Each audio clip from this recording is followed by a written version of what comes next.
So hey everyone and welcome back with a new question. So आज के question में हमें बताना है write JavaScript function to check if a given number is prime. ठीक है, पहले मैं बता दूं, अगर आप फ्रेशर हैं तो ये बहुत ज़्यादा पूछा जाता है एंड इवन मैंने अभी एक एक्सपीरियंस्ड पर्सन से भी ये पूछा था बट वो इसका आंसर नहीं दे पाया था। ठीक है, तो आप प्लीज़ इसे सीख लीजिए क्योंकि ये बहुत पूछा जाता है एंड तब भी बहुत लोग मिस्टेक कर देते हैं। ठीक है, सबसे पहले समझते हैं what are prime number. Prime number है क्या, पहले ये तो पता हो। सो बेसिकली वो नंबर जो खुद से एंड खुद के अलावा कि वन से डिविजिबल होते हैं उन्हें प्राइम नंबर कहते हैं। इसके अलावा वो किसी और से डिविजिबल नहीं होने चाहिए। अब एग्जांपल से समझ लेते हैं, जैसे टू है। ठीक है, टू खुद से ही डिविजिबल है या वन से डिविजिबल है, उसके अलावा किसी से नहीं। ठीक है, थ्री हो गया। ठीक है, फोर नहीं क्योंकि फोर टू से डिविजिबल है। ठीक है, फाइव वन और फाइव सही है, ये भी एक प्राइम नंबर है। सेवन। सो बेसिकली ये नंबर प्राइम नंबर कहलाते हैं। ठीक है, इसे साइड रख लेते हैं। अब इनके कुछ की फीचर्स के बारे में जानते हैं। इसे थोड़ा छोटा करके साइड कर लेते हैं।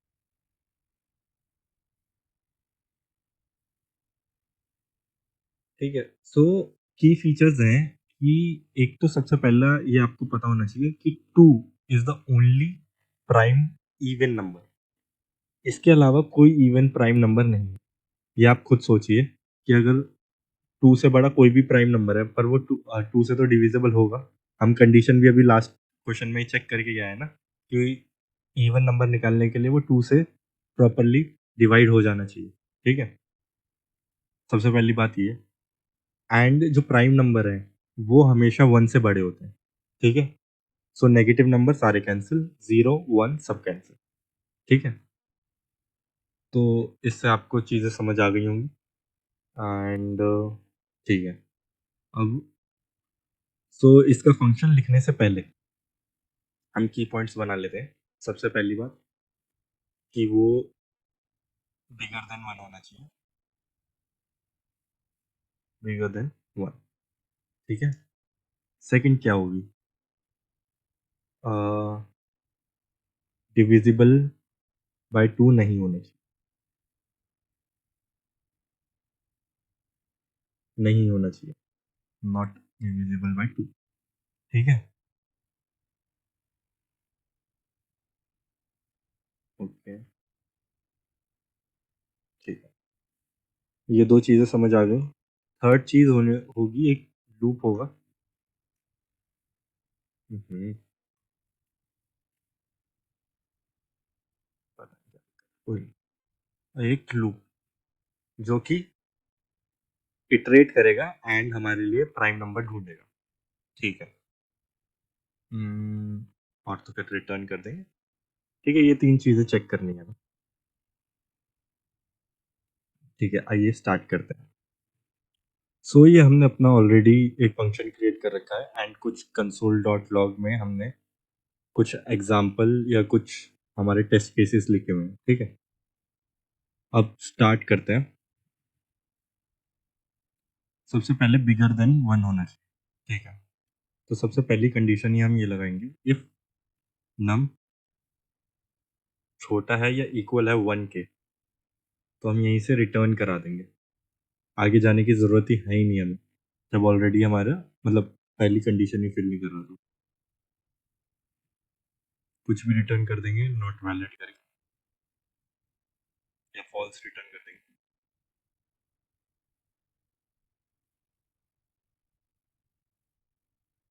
ठीक है, फिर नॉट डिविजिबल बाय टू।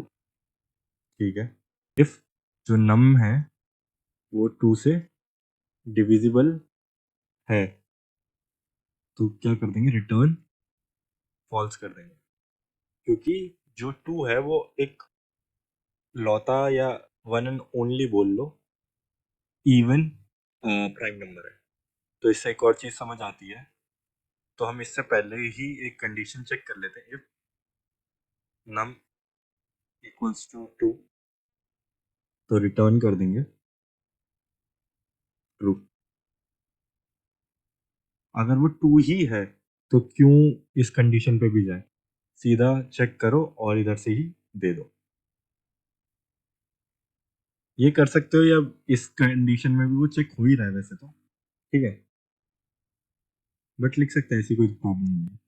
ठीक है, अब द मेन पार्ट, लूप, क्योंकि इसमें सोचना पड़ेगा हमें। ठीक है, आई इक्वल्स टू कहाँ से लूप को स्टार्ट करें? 0 1 आ नहीं सकता, 2 ऑलरेडी हो चुका है, तो 2 के नेक्स्ट क्या आता है? 3। हमें मिनिमम अमाउंट ऑफ इटरेशन करनी है जिससे हमारा टाइम कॉम्प्लेक्सिटी कम रहे कोड की। ठीक है, let I is equals to 3। अगर मैं 0 से करूँगा तो मैं फालतू में 3 चेक्स फालतू में लगाऊंगा, 0 1 2, कि उनका यूज़ ही नहीं है, तो उन पे चेक लगाऊं क्यों?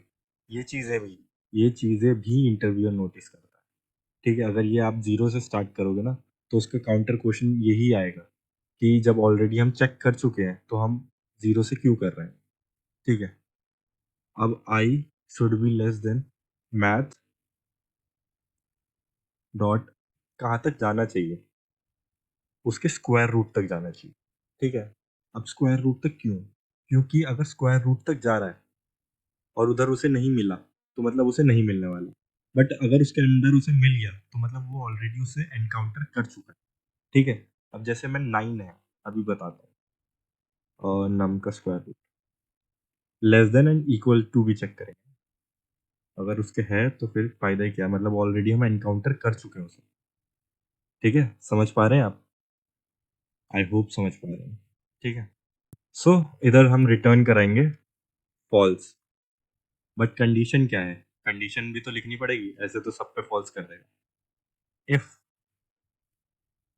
इफ हम चेक करेंगे जो हमारा नम है, जो हमारा नंबर है, क्या वो डिविजिबल बाय है हमारे आई से। मॉडुलस चेक करेंगे कि वो इक्वल है 0 के या नहीं। ठीक है, अगर है, इफ कंडीशन के अंदर आया तो रिटर्न करा देंगे, अदरवाइज इस लूप के बाहर जाएंगे और रिटर्न करेंगे ट्रू, क्योंकि ये थी हमारी लास्ट बैरिकेडिंग। तो हमारा नंबर पहले इधर से चेक हुआ, फॉल्स आएगा। ठीक है, पहला चेक। दूसरा, उसकी सिफारिश हो ही रखी है पहले से ही, तो सीधा उसे पास कर देंगे, फिर कौन से चेक लगाने। ठीक है, अदरवाइज फिर एक और टेस्ट पास करना पड़ेगा उसे, और अगर ये दोनों टेस्ट पास कर दिए तो फाइनल टेस्ट वो पास करा तो ठीक है। अगर इधर वो फेल हो गया किसी भी स्टेप में तो फॉल्स रिटर्न कर देंगे, अदरवाइज रिटर्न ट्रू। ठीक है, आइए देखते हैं। आई होप आपको ये समझ आया। ठीक है, एंड ट्रू चेक कर लेते हैं, true false true false true, एकदम सही। ठीक है, सो बेसिकली इसमें हमने करा क्या, जैसा हमने लिखा था कि जो प्राइम नंबर है वो 1 से बड़ा होता है, तो इधर हम चेक कर रहे हैं अगर कोई भी नंबर 1 या 1 से छोटा है तो हम यहीं की यहीं फॉल्स रिटर्न कर देंगे। अगर वो ट्रू 2 है तो ट्रू रिटर्न कर देंगे। ये कंडीशन आप हटा भी सकते हैं वैसे, बट लिख रहे हैं तो वेल एंड गुड है, कोई दिक्कत नहीं। If num modulus 2 triple equals to 0 है, मतलब वो एक इवन नंबर है, तो रिटर्न फॉल्स, क्योंकि 2 is the only even number. ये तो आप खुद भी जान सकते हैं कि कोई भी अगर इवन नंबर है 2 से बड़ा तो वो ऑब्वियसली 2 से डिविजिबल है। ठीक है, ठीक है, एंड लास्ट मेन इम्तिहान, कि अगर वो 3 या 3 का जो स्क्वायर रूट है उससे डिविजिबल है वो नंबर, तो वो रिटर्न कर देगा फॉल्स, मतलब वो ऑलरेडी एनकाउंटर कर रहा होगा। जैसे मेन नंबर में आता 6, ठीक है, 6 मॉडुलस बाय आई करेंगे तो 3, यही वो एनकाउंटर हो रहा है। ठीक है, मतलब वो ऑलरेडी एनकाउंटर हो रहा है। ठीक है, इसलिए स्क्वायर रूट तक हम चेक कर रहे हैं। सो यही था most asked question in interviews. तो एक बार ये अच्छे से चेक करना, क्या क्या की पॉइंट्स हैं वो ध्यान रखना, वो अगर आपके दिमाग में रहेंगे तो आप ये कोड खुद भी लिख सकते हैं। ठीक है? सो मिलते हैं नेक्स्ट क्वेश्चन।